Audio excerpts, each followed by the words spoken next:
Amen, gloire à Dieu. Donc, c'est votre frère Brian, prophète du Tout-Puissant, Jésus-Christ lui-même. Amen. Alors, on va parler sur un sujet, c'est les animaux purs et impurs.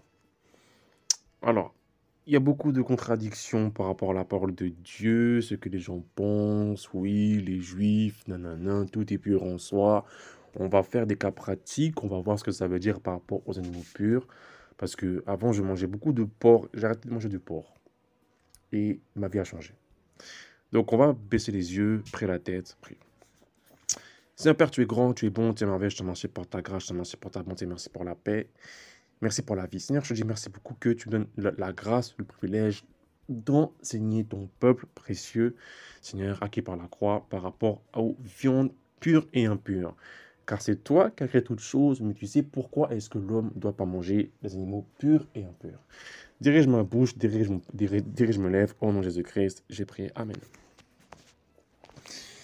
Je sais qu'il y en a d'entre vous qui vont commencer à dire oui, mais non, nanana.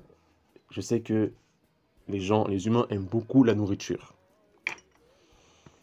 Quand tu vas à ton KFC ou ton Big Mac, tu prends ton petit Big Mac bacon ou fil au feu, un truc, tu prends ton truc au bacon, tu kiffes ça, tu kiffes. Mais je vais te dire des révélations, des choses qui sont vraies.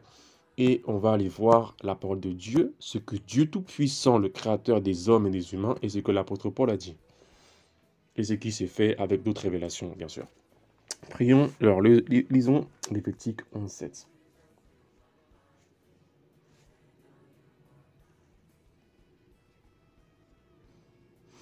Vous ne mangerez pas de pas le porc qui a la corne fondue et le pied fourché, mais qui ne rumine pas, vous le regardez comme impur.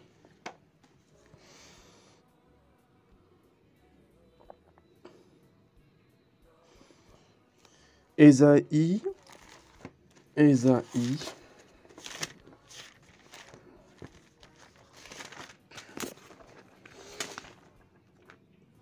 Ésaïe 66, verset 17. Ceux qui se sanctifient et se purifient dans le jardin, au milieu duquel ils vont un à un, qui mangent de la chair de porc, des choses abominables et des souris, tout cela périront, dit l'Éternel des armées. On prend... Ça, c'est Dieu qui parle. Dieu qui parle, il y en a beaucoup... Alors ça, c'est l'Ancien Testament. Il y en a beaucoup qui vont me dire, oui, mais Hébreu a dit qu'il y a que tout ce qui est dans l'Ancien Testament, c'est parti. Oui, mais Jésus a dit qu'il n'est pas là pour abolir l'Ancien Testament, mais pour l'accomplir. Donc il y a une chose différente. La seule chose dans l'Ancien Testament qui est abolie, ce sont les sacrifices.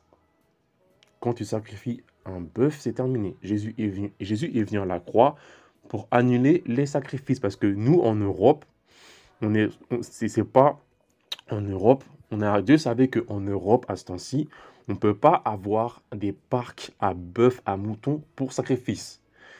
Sachant que l'Europe est une doctrine, est un endroit qui est antichrist, qui est vraiment, vraiment antichrist. Donc on n'a pas la possibilité, pareil en Chine, pareil on ne peut pas. Donc Jésus, dans son travail parfait à la croix, euh, a fait un truc bien. Ce qui fait que le sang de Jésus-Christ nous purifie de tout péché. Donc on n'a plus besoin d'aller faire ce que faisaient les Lévitiques à l'époque par rapport au sacrifice de porc, parce que Jésus à la croix l'a fait, mais cependant les règles sont les mêmes, il y a des principes à respecter, et on va confronter ça à la parole de Dieu. Donc il y a beaucoup de gens ont des versets en tête, oui, mais tout est pur pour celui qui est impur. On va faire un test, on va voir si est-ce que vraiment ça c'est vrai ou pas. Ok? Donc Romains 14. Il faut demander en fait la révélation en fait de Dieu par rapport à la parole de Dieu. Parce que si quelqu'un en fait, il prend la Bible, il la lit, il va en enfer. Parce qu'il y a des versets qui se contredisent. Alors, Romains 14, 14. 14, non pardon, Romains 14, 5. Tel fait une distinction entre les jours, tel autre les estime tous égaux, que chacun ait en son esprit une pleine conviction. Ça veut dire en gros, fais ce que tu veux. Colossiens 2,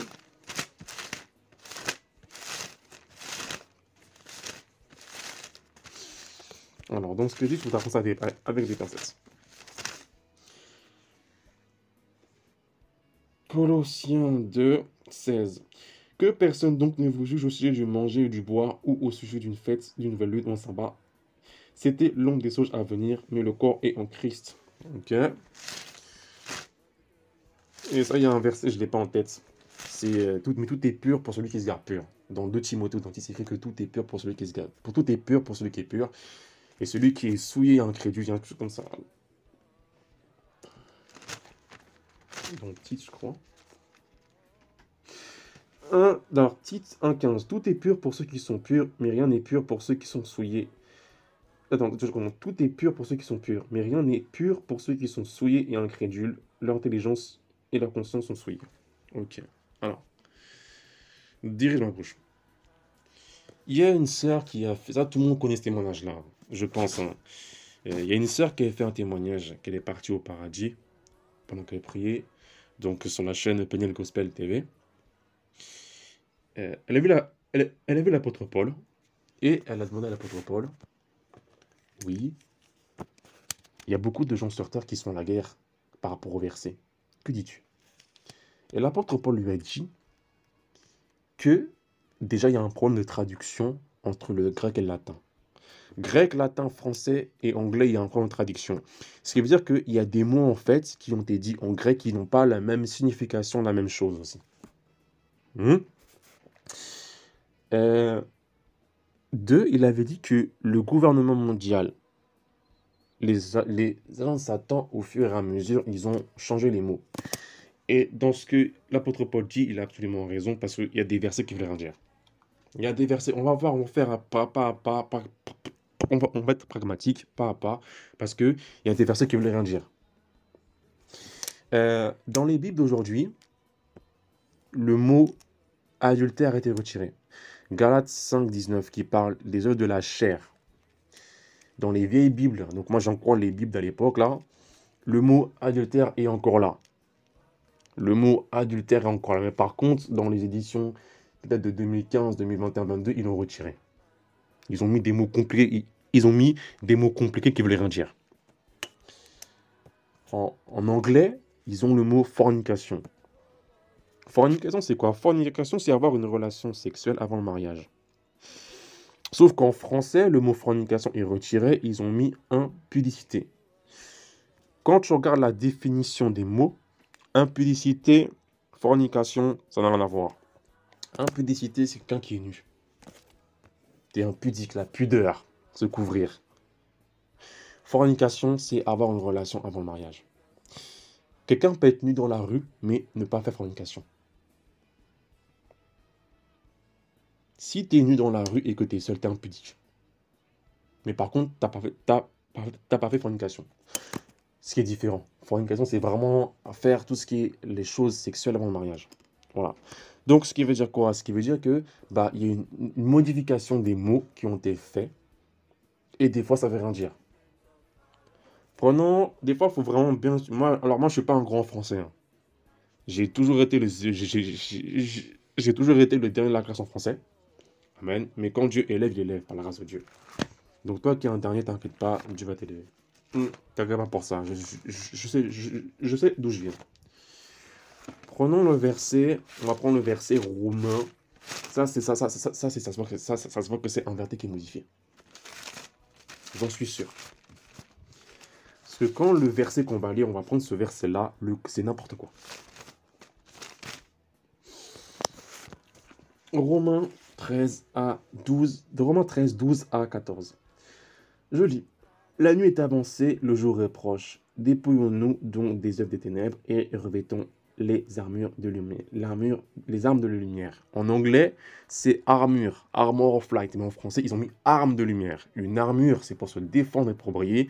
Une arme, c'est pour se battre. Donc en anglais, il y a un problème déjà. Marchons honnêtement comme au plein jour, loin des excès de l'ivrognerie, de la luxure, de l'impudicité, donc fornication en anglais, des querelles et des jalousies, verset 14, mais revêtez-vous du Seigneur Jésus-Christ et n'y point la chair pour satisfaire ses convoitises. Alors, ici c'est vraiment un truc moi, ça m'a choqué. Le mais d'une conjonction de coordination, mais où est donc un écart. Mais ça vient de moins. Mais moins minus. Quand tu as un problème avec quelqu'un, tu n'es pas d'accord, tu dis mais non, moins, minus, non. Et là que dit la parole de Dieu, il dit que faut marcher honnêtement en plein jour, comme loin des excès de fornication, etc. Moins, donc il faut annuler ça, il faut annuler la marche qui est loin de l'impudicité. Moins, se revêtir du Seigneur Jésus-Christ et en ayant pensant de la chair pour se convertir. Ça veut dire quoi? Ça veut dire que la parole qui dit marchons honnêtement loin des excès est annulée en fait. Elle est annulée parce que le marché en dehors de... En fait, c'est vraiment... Je sais pas si vous comprenez ce que je veux dire, mais c'est n'importe quoi. Ils ont modifié la parole de Dieu. Mais c'est moins. Donc c'est que le fait de marcher dans la sainteté, il faut l'enlever et tu revêts Jésus-Christ. Donc en gros, tu es un chrétien. Donc en gros, ce qui veut dire que ce verset-là t'encourage à être un chrétien charnel. En gros, à dire que je marche dans les miracles, je vis une vie de faveur, je marche dans les miracles, mais je vis dans l'impudicité. Parce que là, on vient de voir le mot mais, ça veut dire en gros, tu annules le fait de marcher honnêtement loin de l'excès de l'ivrognerie. Tu annules l'effet de marcher dans la luxure, de la luxure et de l'impudicité. Tu annules ça. Donc, ça n'a pas de sens. Donc, on voit que la parole de Dieu a été modifiée par rapport à ça. Là, je vous prouve A plus B. Cependant, ce verset-là peut prendre un sens si le mais est remplacé par et. Et là, regardez, écoutez. Marchons honnêtement comme on plonge jour dégage. Loin des excès de l'ivrognerie, de la luxure, de l'impudicité, des querelles et des jalousies. Et revêtez-vous du Seigneur Jésus-Christ, n'ayant point chair, n'ayant pas soin, n'ayez pas soin de la chair pour satisfaire ses convoitises. Ça donne tout son sens, le est. Ce qui veut dire que tu te dépouilles, tu marches pour la fornication, et tu te revêts du Seigneur Jésus-Christ. Parce qu'il y a des musulmans, les musulmans des fois sont plus... Moi franchement, quand je vois les musulmans l'été, c'est des gens terribles. Les musulmans sont tellement bien... Les femmes musulmanes sont bien habillées. Mes sœurs chrétiennes, s'il vous plaît, allez voir les musulmanes comment s'habillent l'été. Pas de pantalon serré, on ne sait pas qui elles sont. On ne sait pas. Il n'y a que le mari qui sait. Il y a que le mari qui sait comment elle est. Il n'y a que le mari qui sait. C'est pas de vêtements bizarres là. Il n'y a que le mari qui sait. Mais pourtant dehors les peinards. Parce qu'il y a des musulmans, il y a des bouddhistes, des tibétains et d'autres gens qui sont des religieux dans les montagnes, qui ont un enseignement de paix, qui ont un enseignement d'amour, qui ont l'enseignement de marcher loin de l'ivrognerie, de la luxure, de la fornication, des querelles et des jalousies. Il y a des gens comme ça sur Terre. Il y a des tribus africaines comme ça sur Terre. Des Japonais qui ont ça comme principe. Donc du coup, en fait, ça fait que ces gens-là ont ça et ils n'ont pas Jésus-Christ. Mais là, donc du coup, toi, tu es un chrétien, tu dois avoir ces principes-là, mais aussi revêtir. Donc on voit vraiment que la parole de Dieu, comme le dit la sœur, en fait, a été modifiée et c'est ouf. Donc, quand il faut demander à Dieu, il faut demander la parole de Dieu. La révélation. C'est pour ça que je dis que si quelqu'un qui a la parole de Dieu, il n'a pas la révélation, il va en enfer. Quand tu lis Romains 8, alors ça, il y en a beaucoup qui vont te choquer. Donc Romains 8, 1. Il n'y a donc aucune condamnation pour ceux qui sont en Jésus-Christ, qui marchent non sans la chair, mais sans l'esprit. Ça veut dire quoi? Il y a des versets, ils ont retiré la partie B. Hein. Il y a des versets qui disent qu'il n'y a donc aucune condamnation pour ceux qui sont en Jésus-Christ. Voilà. Donc en gros, tu peux vivre dans la fornication, vivre dans l'impudicité, il n'y a aucune condamnation, tout va bien. Ils l'ont retiré. La partie qui marche non sans la chair, mais sans l'esprit a été retirée. Voilà. Donc, ce qui veut dire que le témoignage de la fille qui est partie au paradis, elle a raison, elle a dit vrai. Et on va maintenant revenir au porc.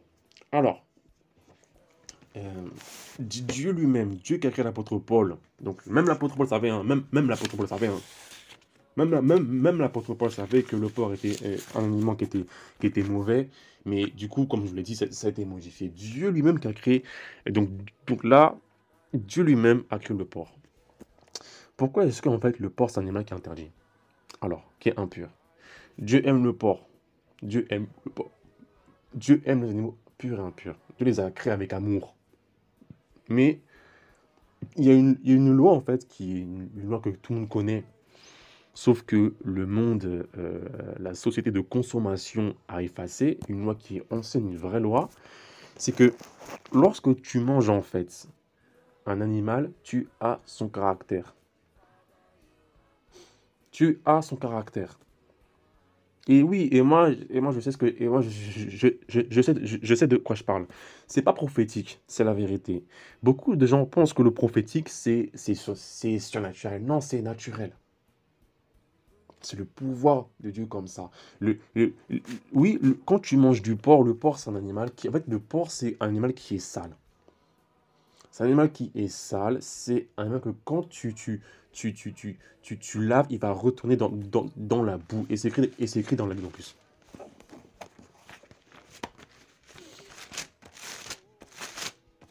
Deux Pierre.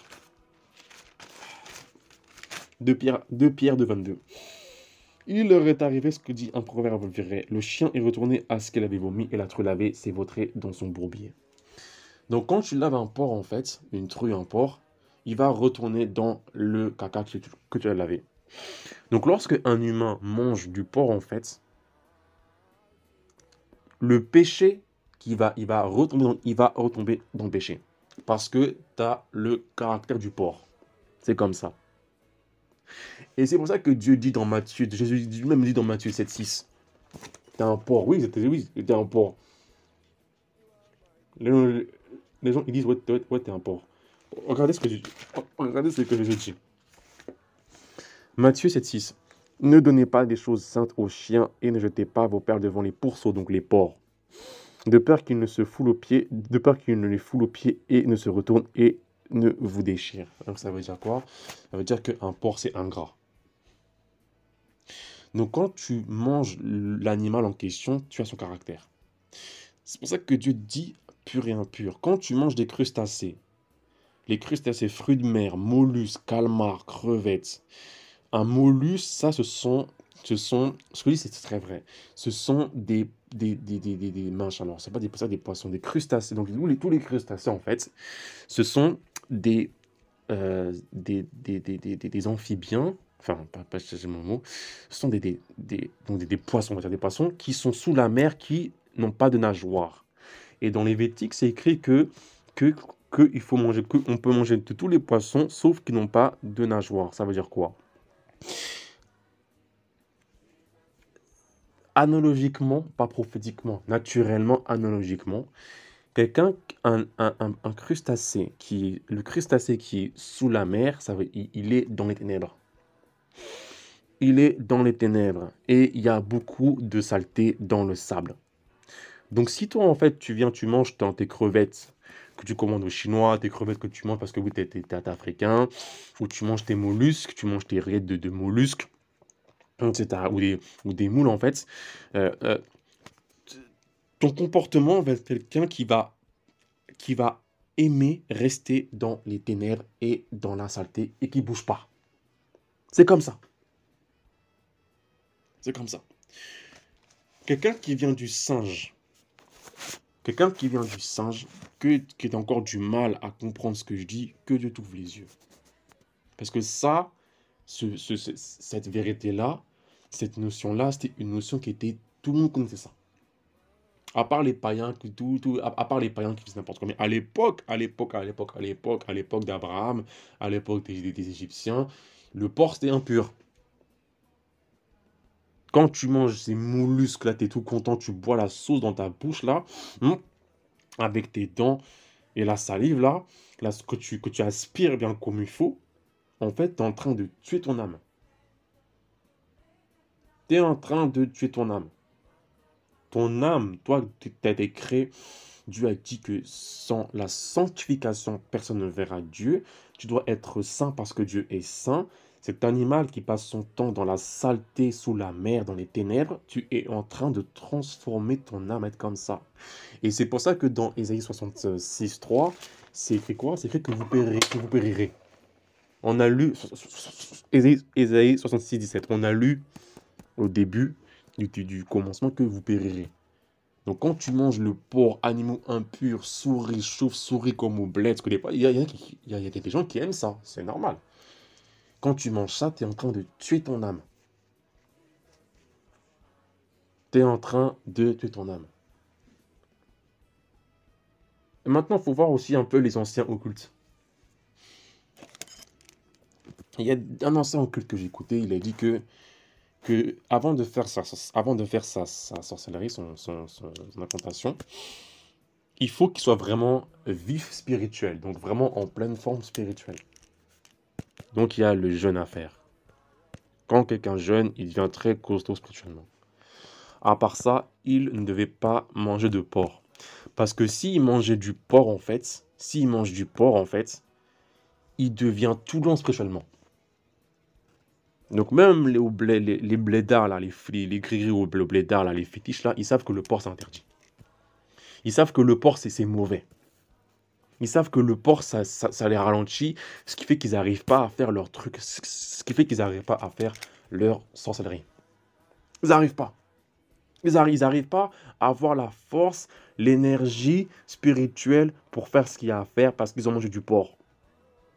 Donc quand tu manges du porc, t'es slow, t'es ralenti. Et quand tu vois un train qui est à grande vitesse et un train qui est tout lent, quand tu vois un train de marchandises qui roule à 25 à l'heure et que tu vois le TGV qui roule à 300 à l'heure, le TGV qui fait Paris-Marseille en 5 heures là, non, Paris-Strasbourg en 1h30 ou en 2h30, c'est bien. Il arrive à Strasbourg en 2h30. Mais par contre, le train de marchandises qui roule à 50 à l'heure, parce qu'elle a mangé du porc, il va arriver dans 4 jours.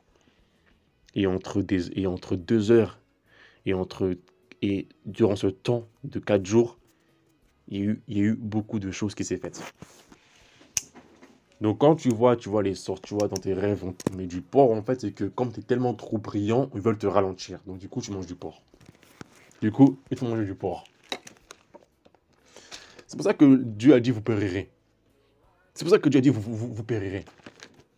Vous périrez. Vous périrez. Donc si toi maintenant t'es un forceur, je comprends que c'est bon la nourriture. Je comprends, ça m'effort. Hein. Moi j'ai galéré. Hein. Qu'est-ce que j'aimais le saucisson. Ah, je partais à la campagne là, je prenais un bon saucisson là de la campagne là. Ah ouais, du bon porc. Hein. Sauf que je pêchais beaucoup à l'époque. Je pêchais de manière assez bizarre. Et c'est quand j'ai arrêté de manger du porc que ma vie a changé. J'ai plus le même comportement qu'avant. C'est terrible. Donc, toi, c'est un forceur. Je te comprends que mais que si t'es un forceur. L'apôtre Paul dit, et quand on dit vraiment que la Bible a été modifiée, alors je dis pas ça pour faire une secte. Ou pour faire... Non, non. En fait, je dis ça pour que quand les gens puissent lire, c'est pas c'est pas des gens qui lisent la parole comme ça. Ils doivent avoir la révélation d'esprit. L'apôtre Paul a dit que tout est pur en celui qui est pur. Ok, maintenant, je te conseille vraiment si tu es vraiment un chaud dans ce verset-là et que tu persistes, un forceur, va dans la campagne, va prendre la bouse de vache, va la manger et va voir si tu arrives à tenir. Va voir toutes les maladies que tu auras. Toutes les maladies que tu auras parce que tu as appris le verset, que tout est pur pour ce qui est pur. Donc du coup, tu vas manger la bouse de vache, tu vas mourir. Mais l'apôtre Paul a dit que tout est pur pour celui qui est pur en soi, et boum, tu meurs. Et si tu meurs, après, tu vas en enfer. Parce que tu as détruit, en fait, l'œuvre, tu as détruit le temple de Dieu. Je ne dis pas que toutes les écritures sont fausses. Sinon c'est le bazar. Mais il y a certains versets qui ont été modifiés. Il faut vraiment avoir le bon sens, le discernement pour bien voir. Donc, que Dieu ouvre les yeux, les oreilles et les esprits des frères et sœurs qui m'écoutent, qui écoutent ma voix. On prend Colossiens 2. Alors, ça, c'est. On prend Romains 14. Tout ça, il faut vraiment voir. Faire attention. Romains 14. Non. Donc, Romains 14, 5. Telle félicitation des jours, telle estime tous égaux. Que chacun ait en son esprit une pleine conviction. Ça veut dire quoi? Ça, c'est un verset qui était modifié terrible. Que chacun ait en esprit une pleine conviction, moi, je le vois que c'est bon, on fait ce qu'on veut. Je peux aller faire fornication parce que je suis convaincu que c'est bon, que tout est pur en soi. Donc, je peux faire fornication. Hein? La parole dit que c'est bon, tout est pur, je peux mettre des faux cheveux. Non, non, non, non, non. On voit qu'il y a une modification des versets. Vous savez, quand on lit Genèse, même par rapport au jour, là, je parle à quelqu'un là. Des fois, les chrétiens sont fous. Des fois, les chrétiens, nous sommes des fous. Nous sommes vraiment des fous. Quand on lit Genèse, là, on voit, on dit que chacun, l'apôtre Paul, qui insinue que tel fait une distinction entre les jours, tel les estime tous égaux, que chacun ait en vous, en son esprit, une pleine conviction. Là, l'apôtre Paul dit clairement qu'il n'y a pas de jour, en fait. Que lundi, mardi, mercredi, jeudi, vendredi, samedi, dimanche, c'est comme ça. À votre avis, pourquoi est-ce que les gens, ils ont appelé lundi, mardi, mercredi, jeudi, vendredi, samedi, dimanche? Et déjà, le premier jour, c'est pas lundi, c'est dimanche. Pourquoi? Bah parce qu'en fait, il y a une influence, en fait. Ce que je dis, c'est pas de l'astrologie. Il y a une influence des planètes. Lundi, la lune va être plus forte que mardi. Mardi, la planète Mars va être plus forte que lundi. Jeudi, c'est Jupiter. Et vendredi, c'est Vénus. C'est pas ce que je dis, c'est pas l'astrologie. Hein. C'est Dieu qui a créé ça. Comme ça. Et du coup, les gens l'ont senti, ils ont nommé les jours comme ça. C'est comme ça. Donc, là, donc ce qui fait que premier jour, c'est soleil, deuxième, lune, lundi, troisième, mardi, etc. Là, l'apôtre Paul dit clairement qu'il n'y a pas ça, en fait. Mais le problème, c'est que si l'apôtre Paul dit que les jours sont tous égaux, s'il insinue que les jours sont tous égaux, donc les jours sont des nombres. Premier jour, dimanche. Chiffre numéro 1, c'est dimanche le soleil. Deuxième jour, lundi. Chiffre numéro 2. Troisième jour, mars, mardi numéro 3. Là, par là, ce qui veut dire que les chiffres 1, 2, 3, de 1 jusqu'à 9 n'ont plus leur valeur. De 1 jusqu'à 6, 7, pardon. Non plus leur valeur. Ce qui veut dire qu'un chrétien, il peut commencer par le chiffre 7. Sauf que non, on apprend à compter à partir de 1. 1, 2, 3, 4, 5, 6, 7, 8, 9, 10. Voilà. Quand on prend une brique pour commencer une maison, on commence par une brique, pas 7 briques. Pour arriver à cette brique, il faut 7 briques, donc 7, 1. Ou alors, un lot de 4 briques, un lot de 4 briques et un lot de 3 briques. Il y a un sens, il y a un ordre, il y a des principes. Vous comprenez ce que je veux dire ou pas? Donc, ce qui veut dire que l'apôtre Paul, là, dans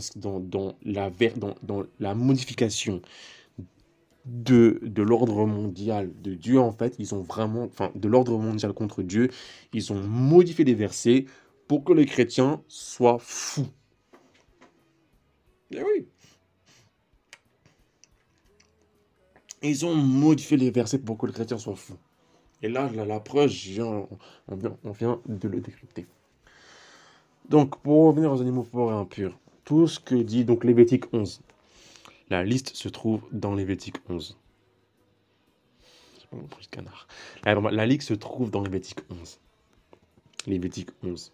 Léviticus 11. Donc là, par la grâce de Dieu, je vous ai prouvé par A plus B, je vais prouver par A plus B que la parole de Dieu est claire par rapport au pur et impur. Que les chrétiens font confusion par rapport à ça. Donc, je comprends que ça va être dur pour toi. Parce que c'est vrai qu'on aime bien manger, c'est la joie qu'on mange, c'est rigolo, les festins, etc. Mais il faut être pur devant la face de Dieu. Il y a des dons il y a des dons qui n'arrivent pas à être distribués parce que la personne mange des animaux impurs. Et là, c'est pas moi qui parle. Il y a des dons que Dieu n'arrive pas à distribuer dans les gens parce qu'ils mangent des choses impures. Il y a des gens qui devaient être à un niveau spirituel. Aujourd'hui, ils n'arrivent pas à le faire parce qu'ils mangent des animaux impurs.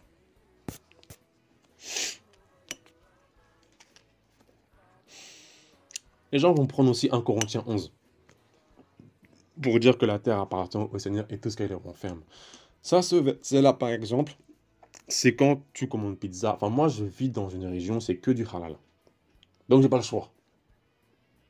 Tu veux manger pizza, c'est halal. Donc, quand ta pizza vient, je dis, moi, je prends ce verset-là, je dis que Dieu a créé la terre, que la nourriture s'appartient à Dieu. Donc, la pizza que je mange, elle est sanctifiée au nom de Jésus-Christ. Amen. Voilà, je dis ça, et c'est bon, je peux manger. Il y avait un témoignage, vous savez, la bouffe, pardon, la nourriture, ça tue. Je vais arrêter dans 5 minutes. La nourriture, ça tue. J'ai entendu un témoignage d'un pasteur au Nigeria qui était vraiment chaud. Et donc, une sorcière qui était envoyée pour faire chuter. Euh, euh, elle est venue en face. Et du coup, ils sont disputés. Et la sorcière a dit, tu vas voir ce que je vais te faire. Et du coup, il n'a pas calculé. Donc, cette sorcière-là, elle a fait quoi? Qu'est-ce qu'elle a fait déjà? Non, elle s'est infiltrée dans le groupe des prêtres de l'église. Donc, elle était là, elle faisait semblant, prier, blabla, etc. Et à chaque fin de prière, en fait, elle ramenait de la nourriture, de la bouffe. Pardon. Donc, du coca, des trucs vraiment bien, quoi, que tu manges bien, là. Du coca, blabla, etc., des trucs vraiment succulents. Et en fait, cette nourriture était contaminée, spirituellement. Donc, ce qui veut dire que et du coup, ce qui veut dire que le groupe de prière a commencé à chuter. Donc, le feu dans l'église a commencé à chuter. Tous les gens sont commencés à devenir charnels. Et du coup, je sais pas comment elle a réussi à l'avoir. Cette pasteur-là, enfin, cette sorcière-là, elle a vraiment réussi son coup. Elle a réussi en sorte à affaiblir l'église, à affaiblir le pasteur. Et lorsque le pasteur a été tiède, elle a réussi à coucher avec le pasteur. Et du coup, le pasteur a été retrouvé vide, sans onction. Ce qui veut que maintenant, ce pasteur-là, qui devait être un grand aujourd'hui, alors je vous parle, c'est quelqu'un qui vend alors, je dis pas ça pour dénigrer, mais je ne sais pas si vous connaissez un peu Saint-Denis, par exemple, où il y a beaucoup de vents. Enfin, je ne sais pas si vous connaissez Saint-Denis, dire par Île-de-France, il y a beaucoup de gens qui vendent du maïs. Donc, ce grand pasteur-là qui a chuté, bah, il vend comme ça des choses comme ça, en fait. Voilà. Tout ça à cause de la nourriture, la bouffe, la nourriture. Donc, toi, tu es un prophète. Écoute ce que je vais te dire. Écoutez ce que je vais vous dire. Arrêtez d'accepter la nourriture. Arrêtez de manger la nourriture. La nourriture, ça corrompt le cœur. Arrêtez de manger, oui, c'est bon, tout est bon. Dites non. Moi, quand je viens, quelqu'un vient, tu me donnes la nourriture, je refuse la nourriture. Et en face, je te dis en face, hein, non, je veux pas. Non, merci. Pourquoi? Parce que le gros, c'est que la nourriture, c'est la vie. Donc si, comment dire, toi, tu es un prophète, moi, je viens, je te donne la nourriture, en gros, ça veut dire quoi? Ça veut dire que je te donne de la vie. Donc en gros, ce qui veut dire que tu es mon esclave, c'est moi qui t'ai acheté. Quand vous offrez quelqu'un un festin, la manière dont, comment dire, la personne va être plus favorable à vous. Regardez Jacob Isaac et Jacob. Qu'est-ce que Jacob a dit? Non, qu'est-ce qu'Isaac a dit? Il a dit, fais-moi un bon festin, un bon gibier. Il a dit ça à Ésaü. Pour que je puisse te bénir. Pour que je puisse te bénir. Fais-moi un bon gibier pour que je puisse te bénir. Donc en gros, c'est-à-dire que ça veut dire quoi? C'est-à-dire que si mon âme, elle est bien rassasiée, je peux te bénir. Ce qui veut dire que je suis favorable pour toi. La parole dit que les présents corrompent le cœur des justes. La nourriture, c'est peu qu'un présent. C'est bon, c'est succulent, t'as aimé, t'as de la force, tu te sens bien, t'es heureux, c'est encore pire qu'un présent. Donc toi, t'as un prophète, t'as un pasteur, t'as un frère qui est prophète, un frère qui est pasteur, un frère qui est apôtre, un frère qui, je dis frère, parce que les gens pensent trop à leur grade. Un frère qui est apôtre, un frère qui est pasteur, un frère, t'es là, la nourriture, arrêtez la nourriture. Ça vous détruit, vous êtes corrompu. Il y a beaucoup de gens qui veulent avoir des prophéties positives, donc ils vont faire un bon repas à pasteur, et quand pasteur va manger, il va dire je te bénis. Et du coup, ce qui fait que le, le- la manière dont Dieu devait utiliser le pasteur pour avertir le frère qui lui a offert la nourriture, elle est annulée. Parce que si le Dieu dit au pasteur, dit à ce frère qu'il arrête de vivre dans la fornication, parce que le frère lui a offert la nourriture, l'avertissement du pasteur va être moins sévère. Donc, tu es un frère pasteur, arrête tes bêtises. Bref. J'espère que vous avez compris. Que Dieu vous garde, que Dieu vous bénisse. Oh non, Jésus-Christ, j'ai prié. Amen. Shalom.